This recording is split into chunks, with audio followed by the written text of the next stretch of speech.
my name is Ann Faber. I'm a senior mechanical engineering student here at UMass Lowell, and thank you guys for coming today. I'm with Team Breezy. We are an affordable air quality monitoring system that's helping everyone to breathe easier. So I'm actually going to start off with a question. Does anyone know what PM 2.5 is? Feel free to shout it out. You're not getting judged today. Particulate matter. Correct. Yep. So it's particulate matter of 2.5 microns in diameter. So super small, can't see them, they float around in the air. All right, well, what does that mean to us, right? Well, PM 2.5 are cancer-causing, asthma-irritating, respiratory tract absorbing, bronchitis-inducing, no good, very bad particles. In fact, the BBC reported in February that over 5.5 million deaths a year can be attributed to PM 2.5. And, because of that, these invisible killers are preying on our children rolling around on the carpet, our elderly folks with heart trouble, and they're just making the rest of us sick. In fact, my best friend and longtime advisor to this project, Caroline, she has severe asthma. So you can actually tell when the air quality is bad around her because she will start coughing. So it's problems like these that have created an increasing interest in monitoring the air quality in your home. Specifically, Markets and Markets, a research marketing firm, has noted that the total air quality monitoring market is growing, and specifically the indoor air quality market is expected to rise from a little over $2.5 billion in 2015 to over $4.5 billion in 2022. They cite the main reasons for this as a growing adoption of smart home technologies and an increasing consumer preference for a pollution-free indoor air environment. All right, so we know people want it, but what's available to them? So there are some solutions currently available on the market. Many claim to monitor your air quality, but fail to monitor the most important part, PM 2.5. Now there are a few options that do monitor PM 2.5, and these all have one thing in common. They're very expensive. At over $200 a sensor, surprisingly, the reviews leave much to be desired, ranging from not very accurate to bulky or hard to use because they require constant battery changes. The market has spoken. I really wanted to like this product, said one Amazon reviewer. They just need a better solution. Enter Breezy. This plug-and-play solution monitors the air you breathe and lets you know if there's a problem. It measures the amount of particulate matter in the air and pushes this information up to a website or application so you can see in real time what your air quality is. Now, I believe that everyone deserves to breathe easier. And Breezy is not only affordable, but it's easier to use than most solutions because you just plug it in and it will let you know if there's a problem. It's just that simple. So Breezy aims to enter the market at $50 per sensor. Now this number was arrived at due to some primary research, and I can discuss it later if you'd like. But basically, by leveraging the power of an interactive website and application, we can nix expensive add-ons like liquid crystal displays, or unnecessary add-ons like, for example, a 100% American walnut timber casing on one of these sensors. We don't need those. And without compromising on quality of air monitoring, we can provide a solution at 1/4 the price. Now, along with the device, an application will be offered with limited features available for free and expanded reporting and solutions available for $5 a month.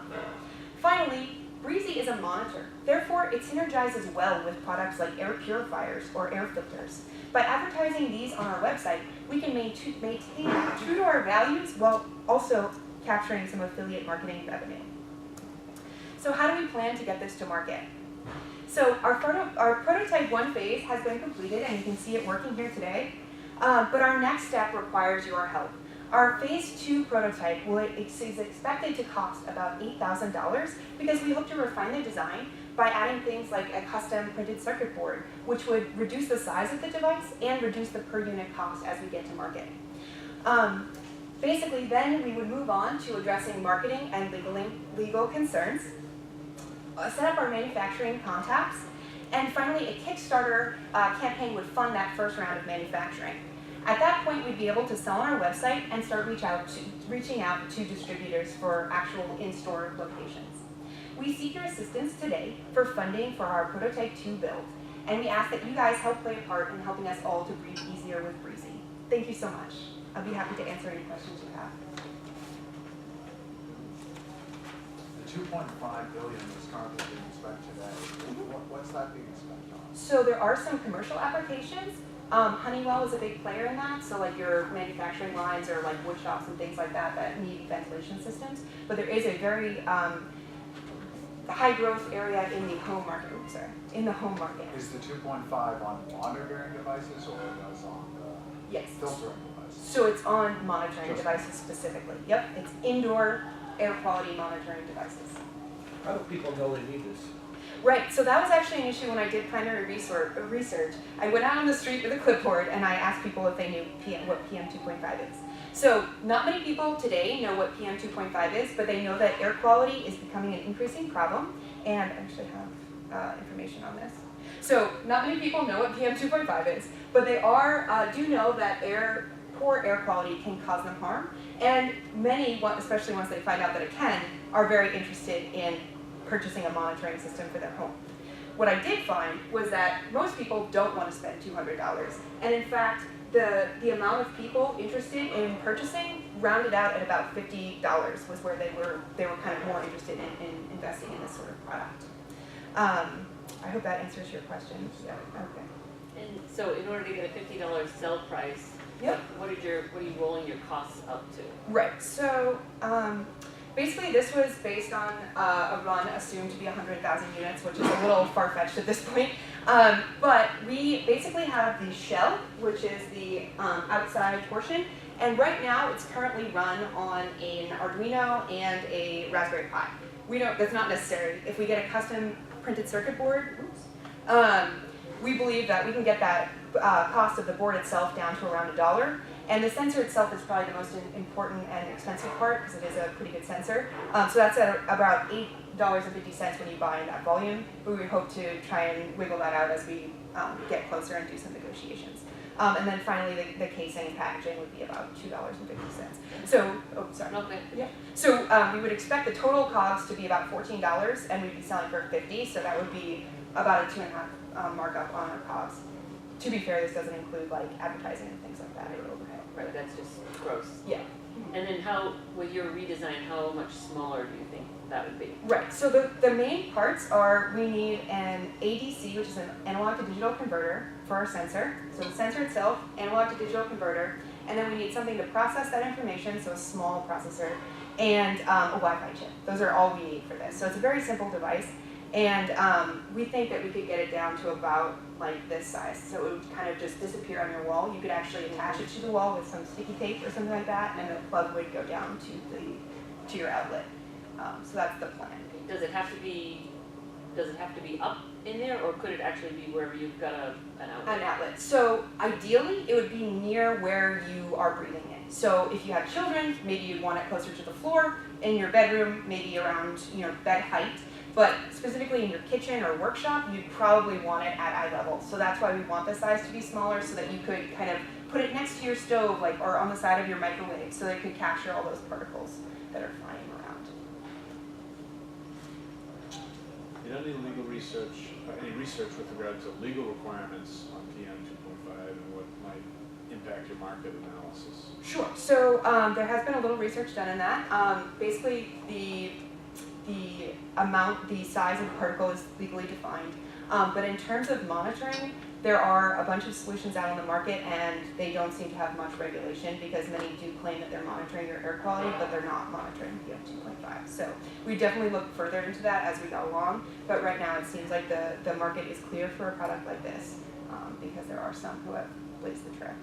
So are you aware of any industries or residential or local ordinances, state law that might help the public focus on PM 2.5, therefore kind of helping your product into the market? Sure, the EPA is actually very vocal about PM 2.5, and you can sign up and get a newsletter from it, and they basically have a whole host of things that they worry about, but they've actually felt the need to issue an entire pamphlet, and they had to explain, this is why we're doing it, because it's so important.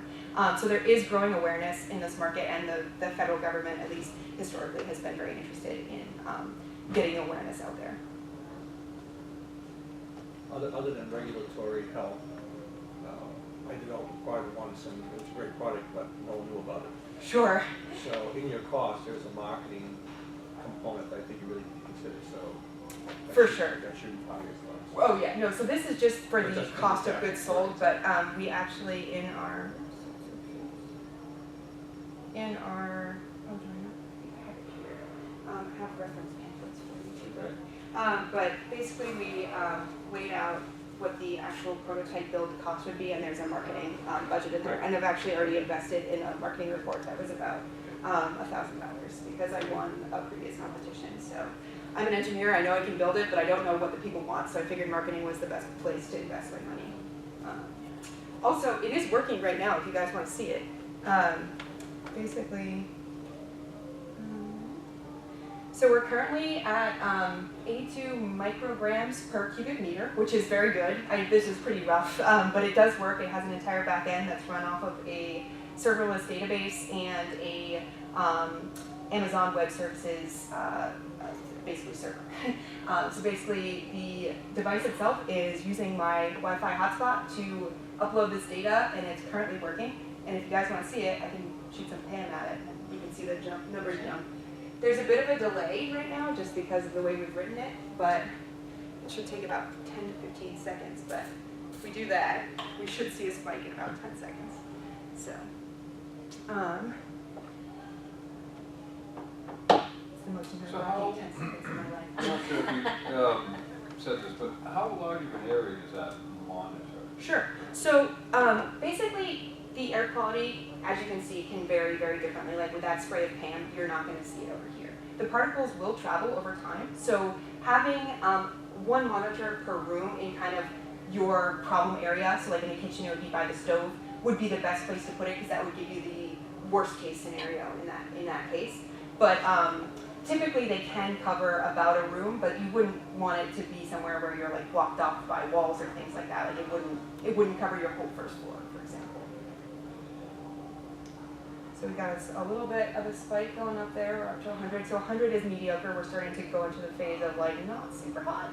And then as it rises, it does get into the little thing would turn like orange or something like that to let us know that. So it's kind of this pale green because it's like, oh, I was thinking about turning orange. But So on the back side, so this is the monitoring side, so then you would then refer, if somebody bought one of these and all of a sudden it went into the red, then sure. What do they do then? Right, so it's currently, like I said, on the serverless database, and it's basically run through a program called NiFi, which allows us to do very easy plug-and-play flows. So it's very easy to program things like sending you an email or text, and also from the hardware side, I just bought an LED strip that can light up in red and green and sort of thing. So we were gonna basically attach a ring to the smaller size so that you could see in the moment that it's happening, but then, for example, if you're not home but your kids are at home and there's like a reasonable length of a spike, you could tell them to go outside or something like that. Open a window, kids, something, so. So I guess it kind of relates to that question you have, is your affiliate links program, so so where do you want to go from there? So I've got this data now, my house is rotten from TM 2.5, sure. and is it your goal that Breezy becomes a source for solutions to these types of things, the expert in the field, that type of thing? Yep, Talk so to me how that would go. Sure. So we are looking to be kind of the source for inspiration. We are a monitor, so we can't go out there and like fix your air quality, but we can tell you about things like air purifying systems. So like if you're consistently at a really high level, we'd be like, yo, maybe you should go out and grab an air purifier for yourself. Those leafy plants we suggested last week did not help you out so much. So we are kind of an authority on the topic, or looking to be an authority, and basically in the corners of the website there would be a whole dashboard, so it would give suggestions or say like, hey, you're doing great, or outdoor air pollution values can be easily brought into the NiFi system. So we could say like, hey, pollution levels outside are really bad, maybe you should preemptively turn on your air purifier, even though right now it's not so bad in your house. Things like that. Can you talk about your team and the different skill sets on your team, and what do you have now there, and then what do you need? Sure. So there's me. I am a mechanical engineer. And I recently worked at iRobot, where we were introducing a new product to market, so I've kind of seen the kind of prototyping stage of that sort of thing. Chris Gambino is a data architect. He is the one who helped set up the NiFi servers and things like that, and he is a master at that sort of thing. That's what he does every day. So he'll go into a client like in downtown Boston and be like, hey, you have a problem with your big data. let me set up the system in the demo form on the spot and do it. So basically, he's very skilled at this, and he can make us do it so we have an email notification or anything like that. Finally, there's Caroline, who's my best friend, and she is a logistics mastermind. She's currently, actually, she got promoted to operations manager at Amazon. And basically, she knows how to get things from point A to point B. So once we get to the point where we are moving products, she knows who to contact to get them done, where they would go, and how to get them out to people. Finally, we have an advisor, Scott Stapleton, who's more of a, he kind of gave initial inspiration, and we're kind of moving on from there at this point. So basically, we know how to build it, we know how to manufacture it, and we know how to get it to places. Obviously, one of our biggest weaknesses is marketing, and that's why I've already invested in some marketing reports, and we would like to continue to do investments like that as well. And we're actively seeking anyone who's really good at marketing. So. One or two more questions? On the marketing, do you see collaboration? Is that a strategy, or you're not going to reinvent the wheel? Or is there a herd you can steal?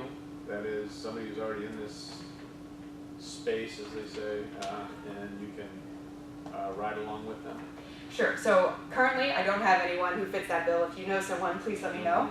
But I've kind of bridged that gap thus far by investing in a marketing report. These are, the one I got was $1,000, but they offer more extensive reports that break it out into like fixed on your wall monitor versus portable monitor and things like Asian markets are probably going to need this more than American markets because they have a growing pollution problem. So it has further segmentations like that, which means we want to start looking at international plugs and things like that.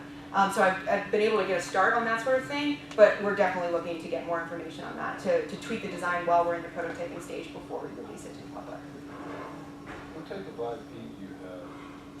So currently, the NiFi software is open source. So that means we probably would use that as a community device, and basically people could program their own smart homes with this, and we give them that freedom.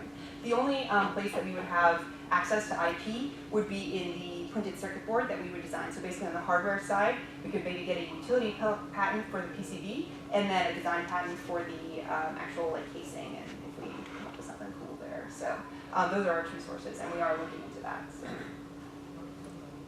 And the competitors one more time Oh, are yeah, sure. more, they're similar capability, but more expensive. Sure. Is there anything else that this would have over that? Yep, so the Foodbot is not good. So basically that one is the one that has an app associated with it, and currently people find it unreliable, and the reviews, I think it has a 3 average star on Amazon, which isn't great. The spec also monitors PM 2.5. This was the inspiration for my project because it was built out of the Carnegie Mellon Create Lab, and they actually lent it out to a library because it's so expensive. And they were like, oh, it's great, you can check the air quality in your home. And I'm like, this should be monitored continuously. Like, this isn't something you can just give a spot check to. Like, this has peaks throughout the day, and like, if you cook your eggs really bad, like, all the time, but you're not doing it when you have the spec logged out of the library, it's not gonna tell you anything. So that one just kind of is bulky and sits on your desktop, and obviously they're all expensive. But this is the product that has kind of really gotten out there a little bit more. They got $2 million in venture capital funding, and they're the ones with the 100% American walnut timber frame. So they're basically going after the high end of the market, and I'd be looking to go kind of at your, well, not low, but middle market, where people are interested in this, are willing to invest, but they're not going to shell out $200 for it. So that's kind of where I'm kind of trying to sneak in. And then do they have IP that you need to worry about, that you'd have some licensing costs that you didn't anticipate? Correct. So we don't know at this point, but we're looking into that, and I'm trying to figure out how to find out that information. So part of what, part of the budget for the Prototype 2 build will include a competitor teardown and kind of investigation into what they do to make them, so that we can be sufficiently